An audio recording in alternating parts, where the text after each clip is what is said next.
Win पर corporate connection में आज बात होने वाली है स्टोव क्राफ्ट के मैनेजमेंट से और हमसे खास बातचीत के लिए जुड़ रहे हैं कंपनी के मैनेजिंग डायरेक्टर राजेंद्र गांधी साहब, जिनसे चर्चा होगी सभी सेगमेंट में डिमांड ट्रेंड पर, साथ ही साथ विस्तार योजना पर भी और ग्रोथ को लेकर कंपनी की क्या स्ट्रैटेजी है, ये सवाल भी हम पूछेंगे। लेकिन उससे पहले आपको हर बार की तरह कंपनी के बारे में कुछ जानकारी दे देते हैं। स्टोव क्राफ्ट जो है वो किचन अप्लायंसेस बनाने वाली कंपनी है। पिजन एक काफ़ी जाना माना इनका नाम है, जो ब्रांड काफ़ी फेमस है इंडिया में। देश भर में करीब 27 राज्यों में और 5 यूनियन टेरिटरीज में इनकी मौजूदगी है।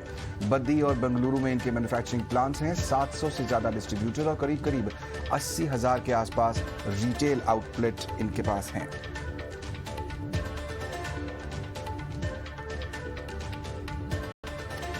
मिस्टर गांधी, बहुत बहुत स्वागत आपका ईटी नाउ स्वदेश पर। समय निकालने के लिए बहुत शुक्रिया। सबसे पहले जो सवाल मेरे मन में आता है वो डिमांड से जुड़ा है।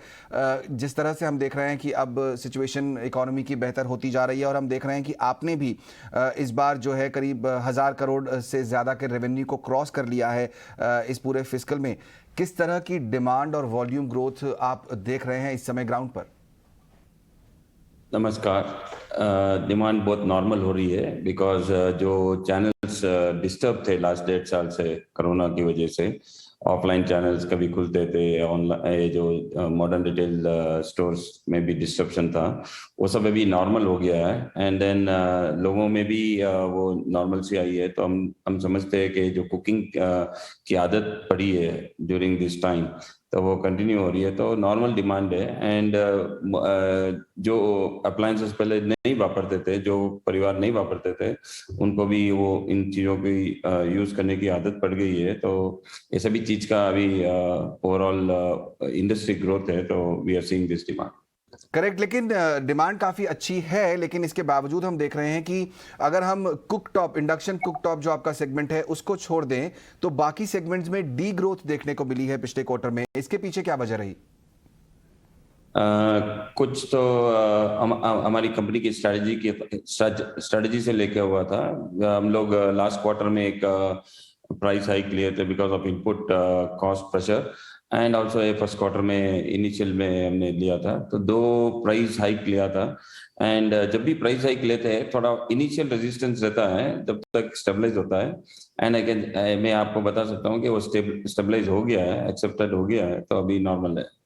एंड पर्टिकुलरली बिकॉज एक्सपोर्ट्स में कुछ कंटेनर्स की वजह से भी बहुत दिक्कत थी, वो अभी थोड़ी स्टेबिलिटी आ गई है, तो वो नॉर्मल हो गया है। तो हम ओवरऑल वो नंबर्स अगर कोई भी कैटेगरी से देखते हैं तो बिकॉज एक्सपोर्ट में थोड़ा प्रॉब्लम था लॉजिस्टिक की वजह से, एंड ई कॉमर्स में जो डिस्ट्रप्शन था, इनका जो नए सेलर्स जुड़ रहे हैं, तो इन दोनों की वजह से जो भी लास्ट क्वार्टर में आई कैन से रेवेन्यू स्लो डाउन था, वो नॉर्मलाइजेशन की तरफ चल रहा है। करेक्ट मिस्टर गांधी, आपने प्राइस हाइक की बात की। हमारे पास जो आंकड़ा है वो करीब 11% प्राइस हाइक आप ऑलमोस्ट ले चुके हैं। क्या उम्मीद है अभी आगे आपको और जरूरत पड़ेगी प्राइस हाइक की? नहीं, इस क्वार्टर में हमने एक और प्राइस हाइक लिया है। And with that I think हमारा जो एस्पिरेशन है मार्जिन का इज फुली सेट। एंड एक और अच्छी बात यह है कि इनपुट कॉस्ट में या तो स्टेबिलिटी आ रही है या फिर इनपुट कॉस्ट डाउनवर्ड आ रहे हैं, तो इससे भी ये मार्जिन में पॉजिटिव रहेगा। कोई गाइडेंस दे सकते हैं फिलहाल आप, किस तरह के टारगेट्स आपने वहां रखे हैं अगले फाइनेंशियल ईयर के लिए?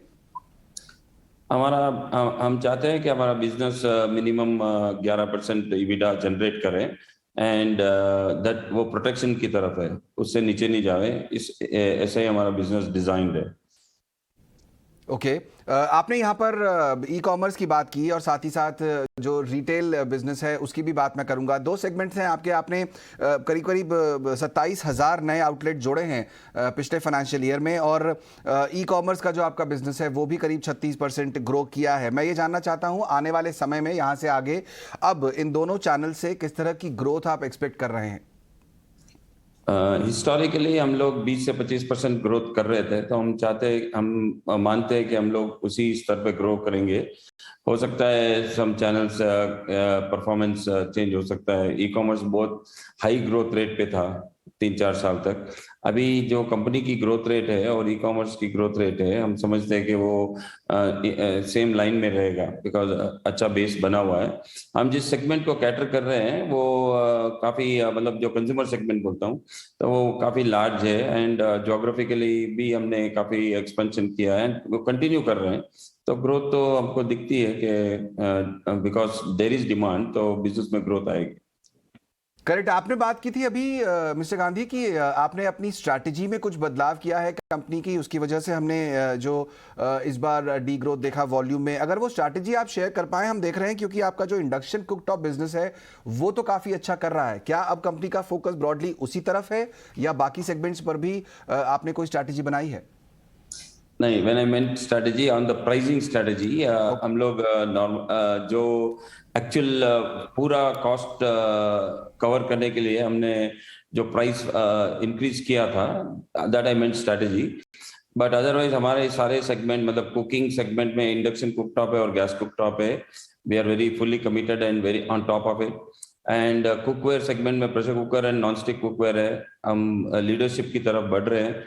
एंड अप्लायंसेस में भी काफी अप्लायंसेस में हमारे को ग्रोथ मिली है, इंक्लूडिंग केटल वगैरह में हम लीडरशिप में हैं। There are some segments that we are growing faster than the industry, but एक कोई ऐसा पर्टिकुलर प्रोडक्ट ऐसा नहीं है जहां पर हमारी फोकस नहीं है। तो I can say overall the companies products are doing well and we are committed to that. Correct. आपने हाल ही में कुछ समय पहले आपने स्कावा का एक्विजिशन भी किया था, अधिग्रहण किया था, और कमर्शियल प्रोडक्शन भी शायद शुरू हो गया है मई महीने से, जो जानकारी हमारे पास लेटेस्ट है। किस तरह के रेवेन्यू कंट्रीब्यूशन की उम्मीद आप कर रहे हैं वहां से? ये हमारा एक एलईडी बिजनेस है जो 4-5 साल पहले हमने शुरू किया था और काफी हाई ग्रोथ पे चल रहा है। तो जो चैनल में हम एलईडी बेचते हैं, एलईडी लाइटिंग बिजनेस, तो उसमें ये एक्सेसरीज एंड स्विचेस का बिजनेस हमने जो अक्वायर किया स्कावा का, इसको इंटीग्रेट कर रहे हैं उसी चैनल में। अभी जस्ट हाल ही प्रोडक्शन चालू हुआ है। एंड ये हिस्टोरिकली ये कंपनी 10 से 20 करोड़ का धंधा कर रही थी, तो बेस वहां से चालू होएगा, बट हमारा डिस्ट्रीब्यूशन नेटवर्क बहुत बड़ा है रिलेटिवली। सो एक बार स्टेबल हो जाएगा तो फिर हाई ग्रोथ दिखेगा उसमें। अभी तो it will start with that base that उनका ऑलरेडी था, तो हमको लगता है कि मिनिमम 15-20 करोड़ का बेस में, एनुअलाइज बेस में चालू होएगा।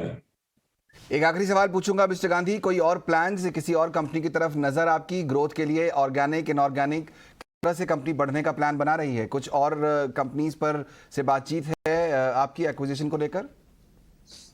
I don't think I can discuss anything like that, but growing company है, हमेशा हमारी नज़र रहती है।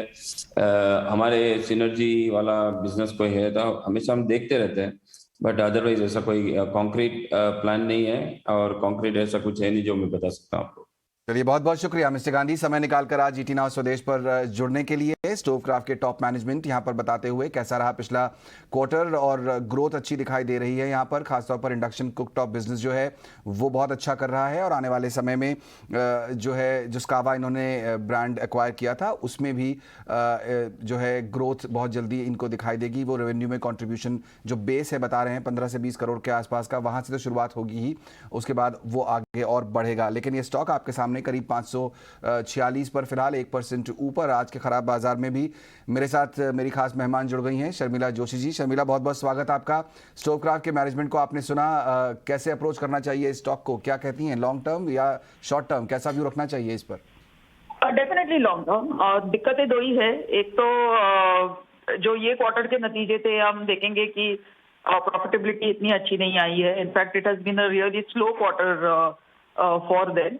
तो वो एक चीज है। और दूसरी चीज, स्टॉक काफी करेक्ट हुआ है, लेकिन वो करेक्शन के बाद भी आई थिंक ये पूरा the sort of the segment that they are in, उसी को इतने वैल्यूएशन हाई मिल रहे थे कि now it is sort of a return to reality. तो मेरे हिसाब से अभी भी इट्स नॉट सस्ता नहीं लग रहा है stock, is what I am trying to say. तो आपको लेना है, लेकिन try and buy it on dips, और आपको व्यू डेफिनेटली लॉन्ग टर्म रखना है।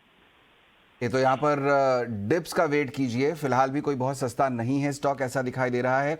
और नज़रिया आपको जाहिर तौर पर लॉन्ग टर्म का ही रखना है। हमने देखा 6 महीने में स्टॉक करीब 40% करेक्ट भी हो चुका है, लेकिन अब भी करेक्ट वैल्यूएशन पे शायद नहीं पहुंचा है। बहुत शुक्रिया शर्मिला, समय निकालकर स्टॉक पर व्यू देने के लिए।